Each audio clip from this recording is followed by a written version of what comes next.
Good evening, ladies and gentlemen, this is BestInSlot, and tonight we're going to take a look at some Jurassic World Fallen Kingdom concept art. Now, a lot of this is stuff that made it into the final film, but there are two specific things later on we're going to look at that are definitely not things that made it into the film, things that might make it into future films, scenes that were in pre-production but got cut out before the actual filming stage, and there's some pretty awesome stuff, including, of course, the thing in the title. We'll get to that shortly. I'm going to talk through a few of these images. These initial ones all come from Entertainment Weekly, but I also want to credit JurassicOutpost.com and Chris Pugh, who I think that's how you pronounce your last name, sorry, for linking the initial images in the first place. I have read their article on it as well, so some of their views may make it into this video as well, but you know, I've reached pretty much the same conclusions. So let's get started. This first image is, of course, the Baryonyx attack scene in the bunker with Claire and what's his name?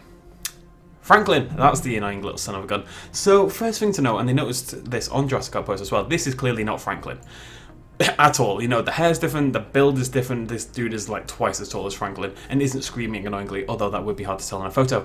I mentioned in my Jurassic World Fallen Kingdom review about a week ago, or whatever that was, that the initial plan was for Franklin to actually be Lowry, as in Lowry from the first film, played by Jake Johnson, I believe his name is, who was one of my favourite characters in that film, one of my favourite characters in Trevorrow's best film in my opinion, Safety Not Guaranteed. I think I mentioned that a little bit too much.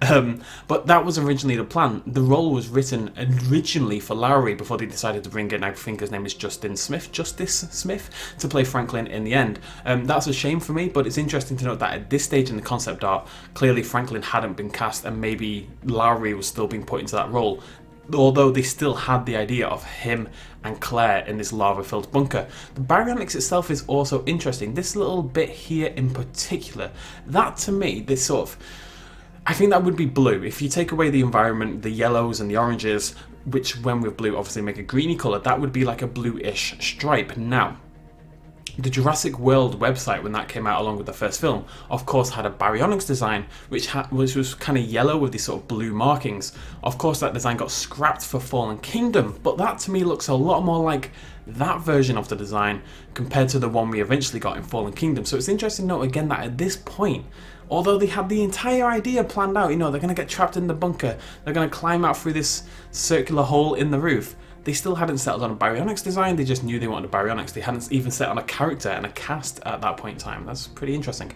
This carries on with the next scene. Of course, this is a little bit more chill. Again, this is something they noticed on the site, but I really liked this. This is basically exactly like it was in the film.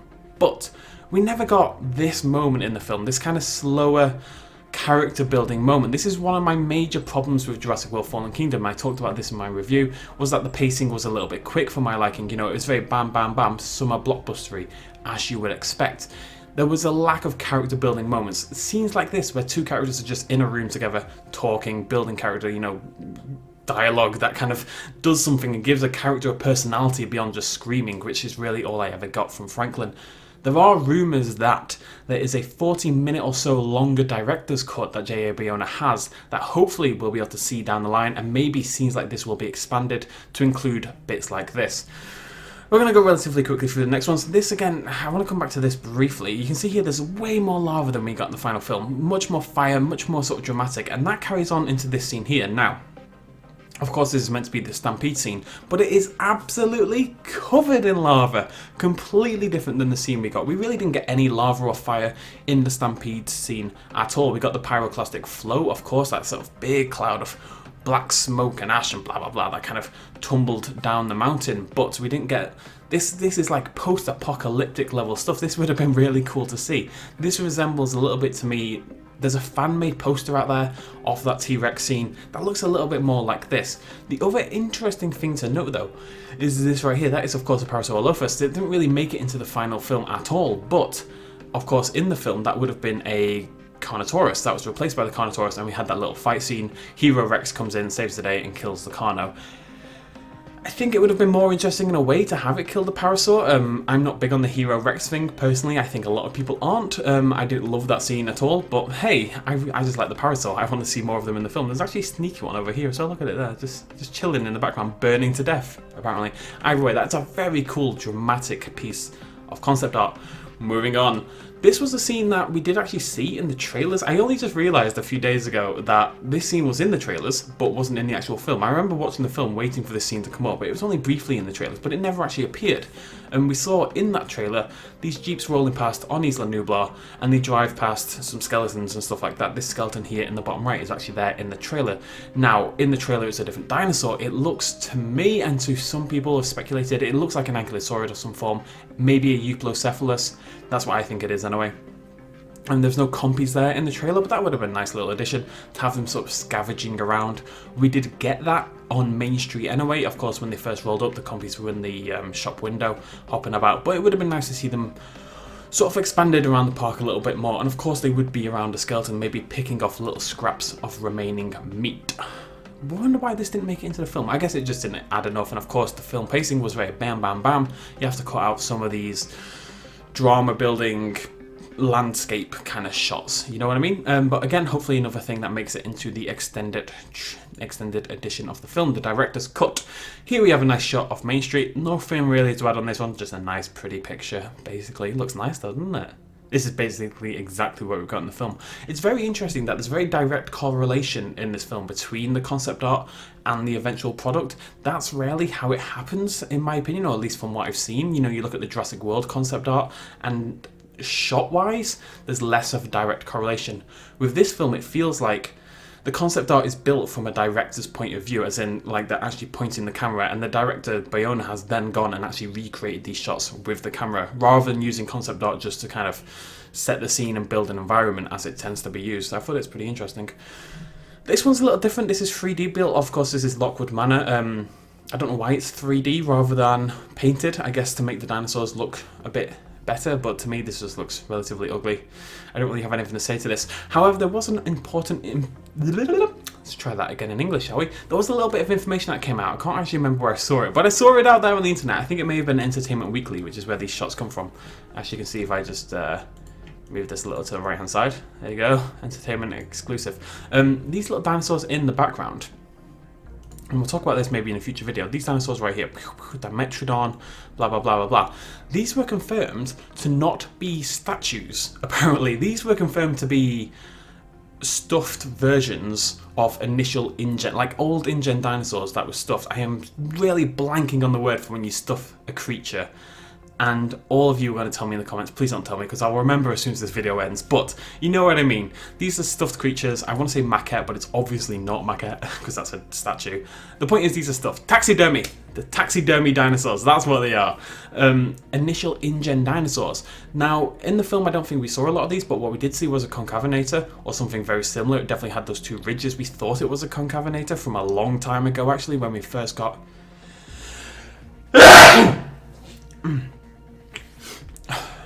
when we first got those images, but it's interesting that there may be a bunch of other dinosaurs out there that InGen's been messing around with that we have never ever seen at this point in time. And that's kind of been brushed over, but that's quite an important detail, that these could be, you know, InGen may have bred a Dimetrodon. We don't know. InGen's already kept secret dinosaurs once before, and frankly, with the way they've treated the Cannon and Isla Sorna, it seems they can do pretty much whatever they want anyway, so who's to say what's out there, folks? Who is to say? Last piece of art from Entertainment Weekly, just a nice little shot of the Jeep fallen by the tree. Of course, this is the Jeep from the OG Jurassic Park, which Tim and Alan Grant sort of fell down in and stuff like that, and they hid under in this little bit here and sort of climbed out. I don't know what this is, that wasn't there in the film, but whatever, they climbed out that way. And Owen approaches and Blue jumps out. Pow! It's like you're watching it again, isn't it? Nothing really to say in this one. Again, it's fairly similar. It's, you know, it's basically directly out of the film, which is really nice. I think there's a few more bones and skeletons knocking around. It's a little bit more dramatic in some ways, but generally speaking, straight out of the film. One thing I really liked about this scene in the film, actually, is that, okay, yeah, Blue jumps on the old Jeep. It's a little obvious, but they didn't really draw attention to it. You know, the Jeep wasn't a big thing, because why would Owen know about it? The shots didn't linger on it for ages. It was just a nice little throwback to the original film. Now, the next piece of art we do is going to be by a guy called Chris 3D. Let's bring his name up right there and bring this up right there. So apparently the original introduction for this film, I don't know if this was meant to be the introduction or an alternate scene later in the film or whatever, But there was going to be a Mosasaurus scene that involved a whaling boat. Now, given whaling doesn't really exist anywhere on this planet other than Japan at this point in time, I'm sure it exists in other places, but Japan is definitely the most known for it. We can assume this took place in Japan, which would show the Mosasaurus travelling far further than we'd seen it travel in the past. Okay, Isla Nublar to the mainland is a little bit of a swim. We saw it take that in the actual film when it turned up with the surface, but to go the other direction to the west, I mean, I know Japan's in the east, for us in the west, but from the west to Japan is west, if you know what I mean. So Japan's to the west of Isla Nublar. It would have to swim a much further distance. It would have been an interesting kind of idea. But you can see here there's this big ass boat and a bunch of whales. So the whaling boat is, and there's Mosasaurus obviously. The whaling boat is hunting down some whales doing whaling things. Whaling is bad, by the way. Let's just say that now. Whaling is bad. People shouldn't whale. And it's doing its whaling thing. Pachonka chonka chonk. I don't know how you whale. They're just chucking giant spears at the bloody thing. And then Mosasaurus, humongous Mosasaurus, as it was in Jurassic World, jumps out of the water, grabs the whale because it's hungry, kind of just like how it grabbed the shark in the original Jurassic World. Everyone's kind of freaking out. This dude's doing a little dance for some reason. He doesn't really look scared as much. He's like going, hey, what's that? It's like jazz hands, but kind of one hand sticking up. It's very nice. I'm a big fan. And then the next scene, the Mosasaurus just grows again to astronomical proportion. I mean, it's big there, but there it's like Kraken size. This thing is, it's going to swallow this huge ship whole, basically. There is a problem with this film series in general, that the Mosasaurus just seems to grow and shrink at all times. It's the same with the Tyrannosaurus Rex. They both just get absolutely bloody massive whenever required. This is one big ass Mosasaurus right here. But I think that would have been a very interesting scene, pretty cool. Unfortunately, we didn't get it into the film, but the opening we got was probably better and set the scene. And of course we had to see the Mosasaurus escape somehow. Whether that Mosasaurus escape was logical in any way is a whole different kettle of fish. I thought it was an awesome atmospheric scene, completely lacking in any logic at all. In many ways, for example, in Jurassic World, the Mosasaurus exhibit is not by the ocean at all. That kind of just got slyly retconned in there like it wasn't a big deal, but in Jurassic World, the Mosasaurus lagoon is landlocked, so whatever, it's not a big deal. I'm not really bitching about it. I loved that scene. That's what matters. However, two more pieces of art, folks. The return of the Spinosaurus. Very cool. This is by, I'm not even going to attempt to pronounce it, Yama Urabev. Let's go with that. So, originally, and this is pre-production if you can't tell just by the sheer lack of complexity in this art, the Spinosaurus was meant to be in Jurassic World Fallen Kingdom, and I believe fighting with the Tyrannosaurus Rex. So you can see here, again, I think this is meant to be the Stampede Scene. We've got this sort of fire and ash and smoke in the background. It's very, very dramatic. Nothing in the film actually ended up looking like this, but it's also very lacking in detail, of course. And we've got on the left what looks like a Spinosaurus. You can tell, I mean, it's a bit small and stuff when the spine's a bit small, but hey, Spinosaurus on the left, and this weird looking Isle-esque hybrid dinosaur on the right hand side, but I think it's probably meant to be the Tyrannosaurus Rex. It's even got its hands right there on the gyrosphere, assumedly the gyrosphere we see them use in Jurassic World Fallen Kingdom during the Stampede Scene. That could actually be the Carnotaurus instead. The arms don't really look like the T-Rex or the Carnotaurus, but hey, this is pre-production concept art. It's really hard to say anything about it. Moving on again though. Again, this is much more clearly the Stampede Scene. We've got this stuff sort of firing from the air, and the Spinosaurus here looking absolutely huge and terrifying with those teeth, and it gets absolutely obliterated. You can see the sort of the fireball from the sky actually goes through and comes out the other side of the dinosaur.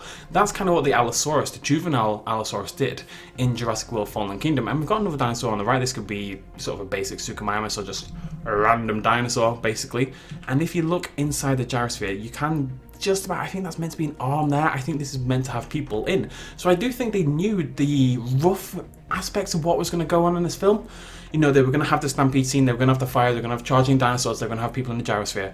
And before the Carnotaurus came in, perhaps the idea was instead a T-Rex versus Spinosaurus fight. Maybe the Spinosaurus was holding its own somewhat, maybe even beat down the T-Rex, and then a meteorite or fireball, whatever, comes in and obliterates the Spinosaurus. Now, I am super glad we didn't get a T-Rex Spinosaurus fight in the films. There is no way that can end well. If the T-Rex wins, people are going to complain. If the Spinosaurus wins, the complaining would be mind-bogglingly large. It would blow the minds of everybody.